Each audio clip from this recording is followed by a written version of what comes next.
অবৈধ নির্মাণের বিরুদ্ধে লাগাতার অভিযান পুর নিগমে। সোমবার শিলিগুড়ির 42 নম্বর ওয়ার্ডে অবৈধ নির্মাণ ভেঙে দিল পুর নিগম।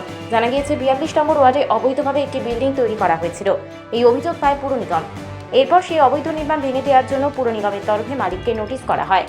নোটিশ দেওয়ার পরও কোনো কাজ না হওয়ায় আজ পুর নিগমের কর্মীরা পৌঁছে অবৈধ নির্মাণ ভেঙে দেয়। পুর নিগমের তরফে লাগাতার এই অভিযান চলবে বলে জানা গেছে।